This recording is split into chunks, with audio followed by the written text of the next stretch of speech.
Rain fell over the stone towers of Blackthornne Castle the night Alara Voss came home. She had not planned to return. She had promised herself, 5 years ago, that she would never walk through these gates again. But her mother was dying, and a dying woman's last wish could not be refused, not even by a daughter who had been cast out in disgrace.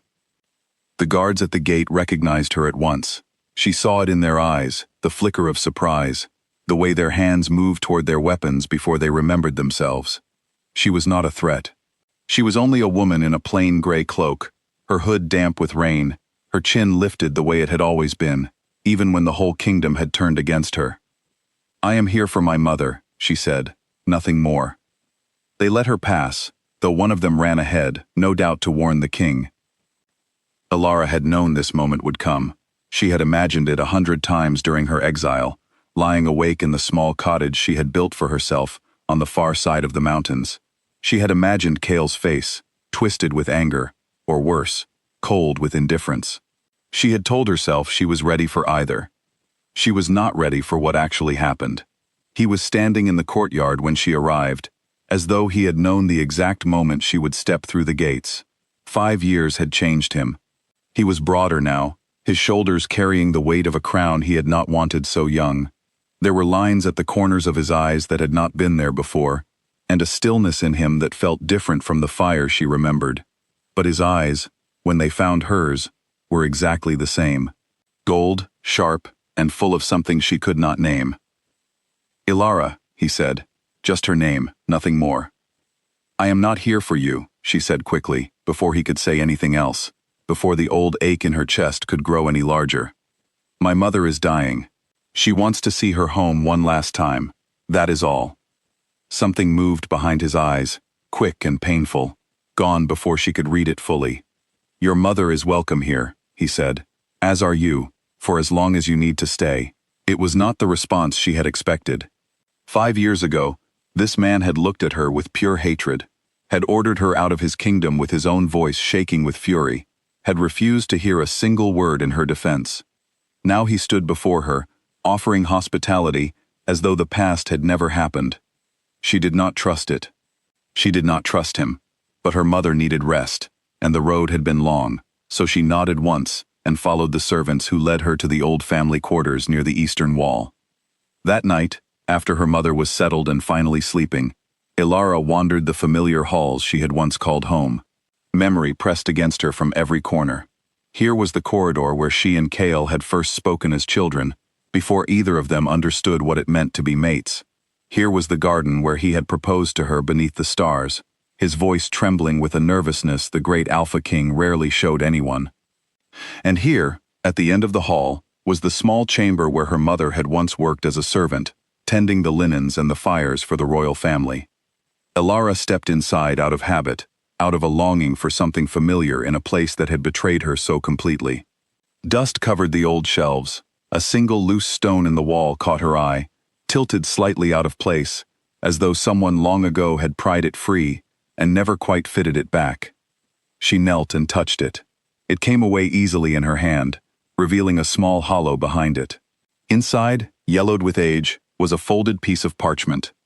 Her hands trembled as she opened it. The handwriting was not her mother's. It was a hand she recognized instantly, sharp and slanted, belonging to a man she had once trusted as much as she trusted Cale himself. Draven, the king's most loyal beta, his oldest friend, his closest advisor. The letter was addressed to the Alpha of the Thornwood Pack, the very pack Alara had been accused of conspiring with 5 years ago. As she read, her breath caught in her throat, and the old walls of the castle seemed to close in around her. The letter described a plan to poison the old king, Cale's father, and to place the blame on Alara, a woman with no true power in the pack, easy to discard, easy to exile. Draven had written of his own ambitions plainly, almost proudly, boasting that with the old king dead and Alara gone, he would become the second most powerful man in Blackthornne, trusted completely by a grieving young Alpha, who would never suspect his closest friend of betrayal. Alara read the letter 3 times before she could fully understand what she was holding. This was not a rumor. This was not a story twisted by fear and grief. This was proof, written in Draven's own hand, that she had never betrayed anyone. She had been the victim of a plot from the very beginning, sacrificed so that another man could rise. For 5 years, she had carried the weight of a crime she had never committed. She had lost her home, her mate, her place among her own people, all because of lies. And the man responsible had stood beside Kale every single day since, whispering counsel into the ear of the king who had once loved her. Her first instinct was anger, hot and consuming. Her second was fear. If Draven still held such influence, would anyone believe her now? Would this letter be enough, or would it simply be another lie in a story that had already been written against her? But she thought of her mother, sleeping down the hall, growing weaker by the day. She thought of the years she had lost, the nights she had cried alone, believing herself unlovable, believing that the one person who should have trusted her most had thrown her away without a second thought. She could not stay silent now, not when the truth was finally in her hands. She found Kale in his private study long after midnight, still awake, staring into a dying fire. He looked up when she entered, and something in her expression must have alarmed him, because he stood immediately, his chair scraping against the stone floor. "Elara, what is it?" She said nothing. She simply crossed the room and placed the letter in his hands. He read it slowly at first, his brow furrowed in confusion. Then his eyes moved faster, and faster still, and Elara watched the color drain from his face. His hands began to shake. He read it a second time, then a third, as though he could not make his mind accept what was written there. "This cannot be," he whispered. "Draven would never." "He did," Elara said, her voice steady even as her heart pounded. "I found it hidden in my mother's old chamber. I do not know how long it has been there, or why it was never found before now, but it is his handwriting, Kale. You know it as well as I do." Kale sank back into his chair, as though his legs could no longer hold him. For a long moment, he said nothing at all. Elara watched him, this man who had once been her whole world, and felt a strange mixture of grief and something dangerously close to hope. "I exiled you," he said finally, his voice barely above a whisper. "I stood before the entire pack and called you a traitor. I never let you speak. I never asked you to explain yourself. I believed the evidence Draven brought me without question, because I trusted him more than I trusted my own mate." He looked up at her, and there were tears in his eyes now. Tears she had never once seen him shed, not even at his father's funeral. "I am so sorry, Elara. There are no words large enough to hold how sorry I am." She had imagined this moment too, in her years of exile. She had imagined feeling triumphant, vindicated, finally proven right, after so long being wronged. But standing here now, watching the king break apart in front of her, she felt only a deep and tired sadness for all the years that could never be returned to either of them. "I needed you to believe me then," she said quietly. "Not now, when the proof forces your hand." "I know," he said. "I know that does not undo what I did, but I swear to you, Elara, I will make this right. Draven will answer for what he has done, and I will spend the rest of my life proving to you that I am worthy of a second chance, even if you never choose to give me one."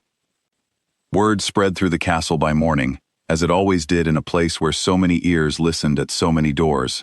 By the time Kale summoned Draven to the great hall, the entire pack had gathered, drawn by whispers of scandal and betrayal. Draven arrived confident, smiling, clearly unaware of what awaited him. That confidence shattered the moment he saw the letter in Kale's hand. "Where did you find that?" Draven said, his voice suddenly sharp, all pretense of calm gone. "Does it matter?" Kale asked, rising slowly from his throne. "You wrote this. You confessed to it in your own hand. You poisoned my father. You framed the woman who was meant to be my Luna. You have stood beside me for 5 years, calling yourself my friend, while I mourned a father you murdered, and a mate I was made to believe had betrayed me."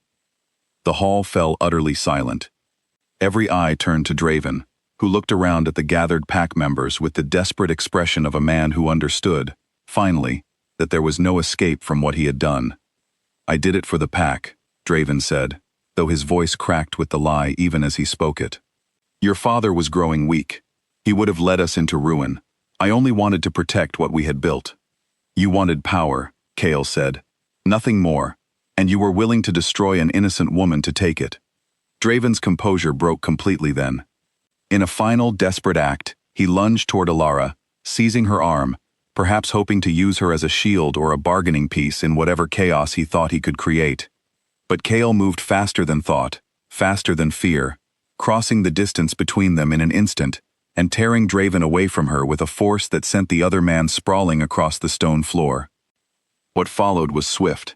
Draven, cornered and with nothing left to lose, shifted and lunged in a final act of violence, and Chaol, defending both his mate and his kingdom, met him with the full strength of an alpha king.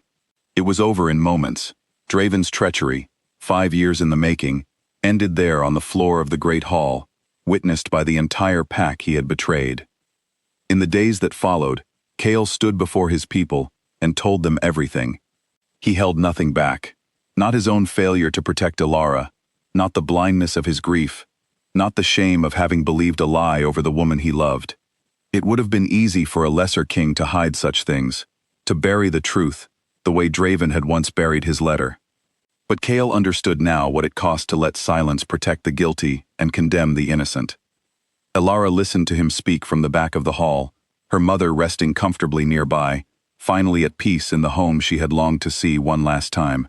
Alara did not know, in that moment, exactly what her future held. 5 years of exile had changed her. She was no longer the trusting young woman who had once believed love alone could protect her from the world's cruelty.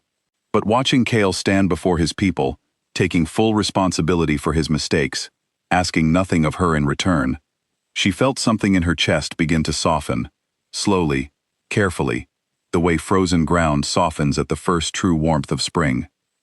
She did not return to him that day, or even that week. Healing, she had learned, could not be rushed, not even by the truth. But she stayed in Blackthornne, at first for her mother, and then, gradually, for herself. She watched Chaol govern with a new humility, watched him seek her counsel, not as a king commanding a subject, but as a man hoping to earn back the trust of his equal. It was months later, in the same garden where he had once proposed to her beneath the stars, that Alara finally let herself believe the past truly was behind them. Chaol said nothing grand that evening, made no elaborate speech. He simply sat beside her in comfortable silence, watching the same stars they had once watched together, as much younger, much less broken people. "I am not the same person I was," Alara said quietly. "Neither am I," Chaol answered. "I do not want the woman I lost. I want the woman sitting beside me now, exactly as she is."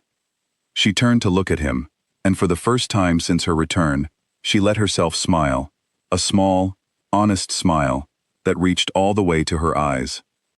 The letter that had once destroyed everything she believed in had, in the end, given it all back to her. Not the life she had lost, but a truer one, built this time on honesty instead of blind trust, on choice instead of assumption.